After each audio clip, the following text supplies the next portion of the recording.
बघू शकता आपण तुम्ही आता गदक आलेला आहे। नमस्कार मित्रांनो, कसे आहात सर्व मंडळी। आज आहे मंगळवार। खरं तर आज नॉनव्हेज खाण्याची इच्छा होती, पण मंगळवार असल्यामुळे आज नॉनव्हेज न खाता आपण कडधान्य खाण्याचा विचार केला आहे, ज्यामुळे शरीराला पौष्टिक प्रोटीन मिळतं। म्हणून आज आपण स्पेशल तुमच्यासाठी एक पदार्थ घेऊन आलेलो आहोत, कडधान्याचाच, जे म्हणजे मटकीची भाजी। मंडळी आपण पाहू शकता की आपण मोड आलेले मठ, चणे, वाटाणे असं पूर्ण कडधान्य जे आहे ते मिक्स असं कडधान्य आपण घेतलेलं आहे, ज्यामुळे आपल्या शरीराला प्रथिने देतात। आपण पाहू शकता की यासाठी लागणारं इतरही साहित्य आपण घेतलेलं आहे, ज्याचा वापर आपण आता ही कडधान्य मटकीची भाजी बनवण्यासाठी करणार आहोत। चला भावांनो, तर आता आपण कांदा वगैरे कापून घेऊ। आपल्याला ग्रेव्ही मध्ये भाजी बनवायची आहे, त्याच्यामुळे आपण आधी कांदे थोडे भाजून घेऊ आणि थोडेसे लसूण आणि टोमॅटो हे आपण थोडा वेळ भाजू देऊ। भाजल्यानंतर आपल्याला त्याला ग्राइंडमध्ये मिक्स करायचं आहे। बघू शकता तुम्ही कांदा आणि टोमॅटो चांगल्या प्रकारे झालेला आहे।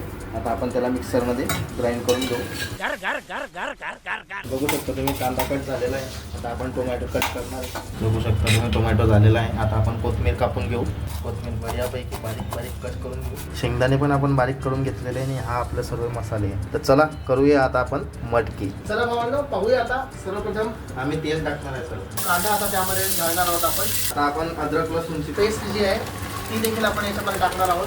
टोमॅटो आता मिक्स करून घेऊ। आता आपण कांद्याची जे भाजलेलं होतं ना, त्याची ग्रेव्ही बनवलेली, म्हणजे जे भाजलेलं होतं, खरं तर 5 जणांच्या हिशोबाने ही भाजी आपण बनवतोय। चला आपण मसाले टाकून घेऊ। गरम मसाला आहे, हळद, हे लसूण, हे तिखट आणि हा आपला घरून आणलेला स्पेशल मसाला आहे।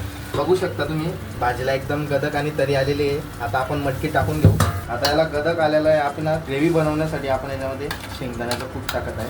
बघू शकता आपण तुम्ही आता गदक आलेला आहे, त्याला थोडा वेळ होऊ देऊ आणि मग बघू आपल्या भाजीला कशी येते ना कशी चव येते। चला नंतर भेटू।